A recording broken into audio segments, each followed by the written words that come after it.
So today I went out to the Baker wetlands and I went for a walk and brought my art supplies and decided I wanted to create something today. So this is the view that I was looking at.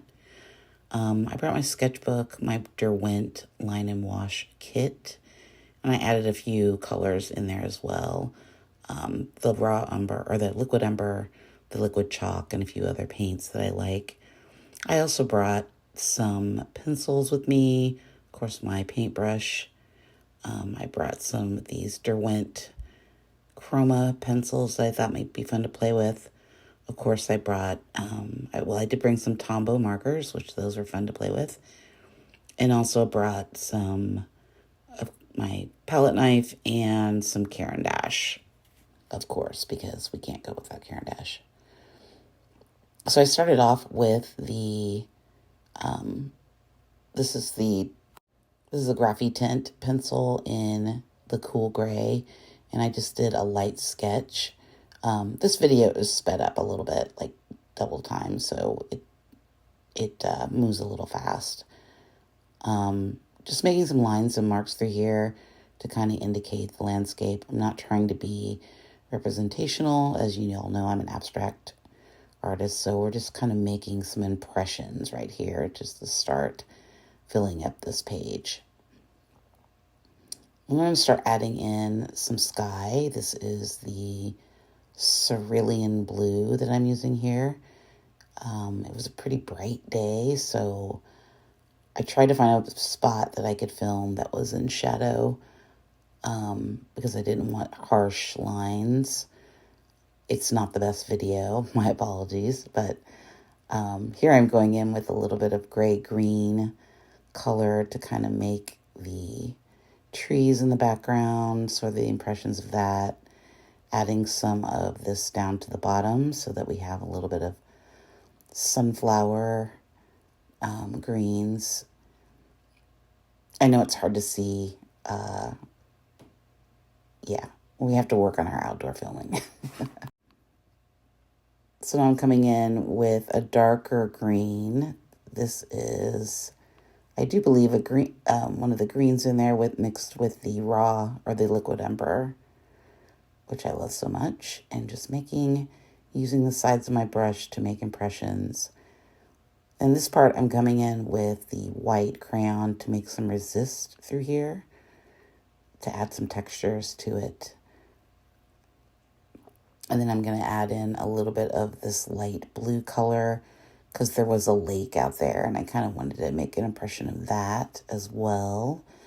Coming in with a little darker blue. I think this is the ultramarine, really watered down light washes we're using today. Again, just trying to make impressions of things. So now I'm coming in with a little bit of the port color from the Line and Wash set, because I thought it needed some cooler red tones through there. It's almost like a brown color. It's really nice. And I really wanted to see if I could bring out those lines that I just made over the watercolor, which was a fun technique to put the resist down over watercolor. That did something completely different, which was kind of cool and unexpected. So I'm just coming in and adding some more of that color through here.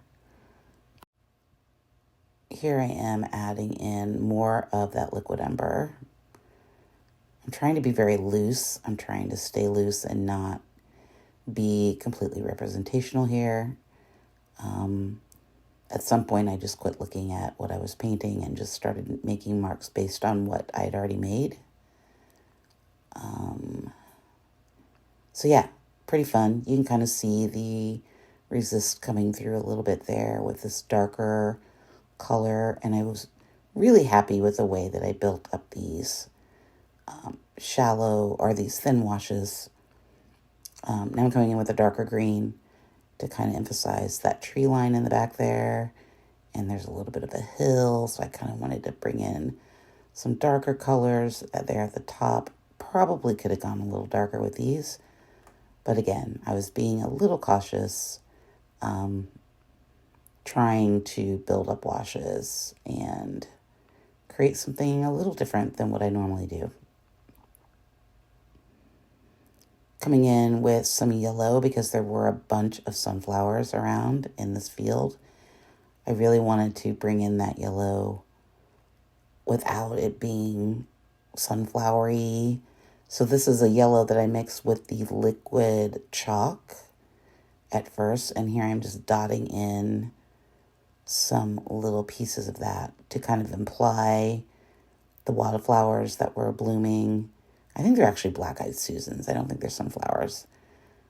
So I just kind of wanted to make, again, the impression of that without being too literal. And I was having pretty good success with that, actually. I thought it turned out pretty nice. And I'm coming in with a little bit bolder yellow in the same idea of adding more of those little dots through there. Because the dots are cool, they even add a little bit of more texture to what's going on without being implying sunflowers, without being so literal. So those were fun to make. I really enjoyed making those little dots. I don't know why, but it was really fun. So you can see we've got a little bit more of a fun space going on here. Coming in with this yellow ochre color. It's hard to see in here, but I'm adding lines into just another layer of mark making to add some energy into it. If I'm being honest, I'm coming back in with another yellow ochre here. If I'm being honest, if I would have brought my Caran dash on my deli paper, I probably would have skipped this step entirely. So I'm coming in with a Tombow marker in a brown, sort of burnt sienna color. These are water soluble, but I kind of wanted to make some more of a horizon line through here and give just a little bit more of an abstract feel to it. It needed something to delineate from the sky. And then I thought, well, I probably should put some down here at the bottom. So I'm coming in with a little bit of the green again. You can really see those marks coming out now. And so here I am using the side of the Tombow marker to kind of make some more lines through here. Sort of like the stems and of the sunflowers, but it kind of had this rusty tone about it, which was really nice. So I'm coming back in with a brush and I'm kind of sort of evening those out a little bit so that they're not so bold. And I think it worked really nicely. I kind of like how that turned out. Here I'm coming in with the ochre Caran dash and adding some marks through there just to add a bit of interest and some texture over the watercolor. I really liked how this turned out too. I thought it was really fun. Yeah, it's a fun way to make marks. And last but not least, I'm adding in some black to kind of give a little bit of contrast here to the bottom. And here's from Out in the Wild. Okay, I'm back home at the studio, and I think I want to add some marks with the Caran dash.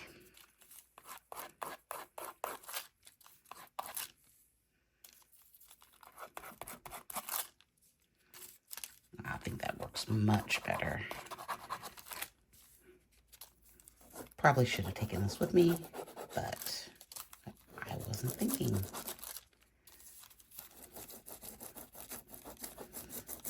But next time we do this, we will never leave the house without our Caran dash marks.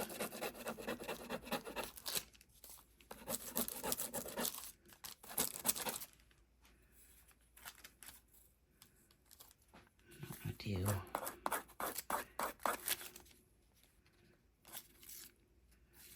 really bring it up.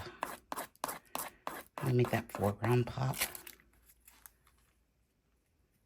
I'm going to add a little bit of this blue through here, maybe. Maybe just right.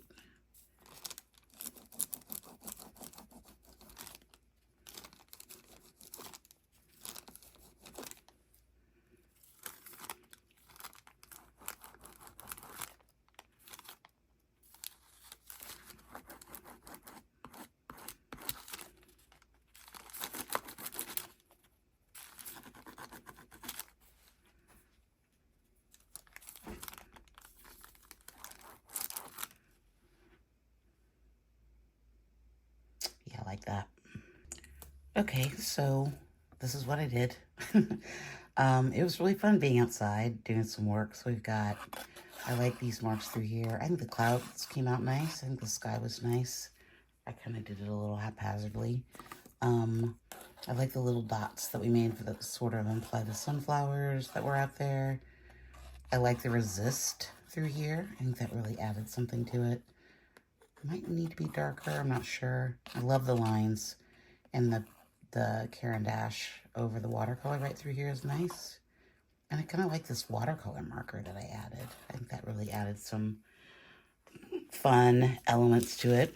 A little different than working in the studio, but overall I think it was pretty successful.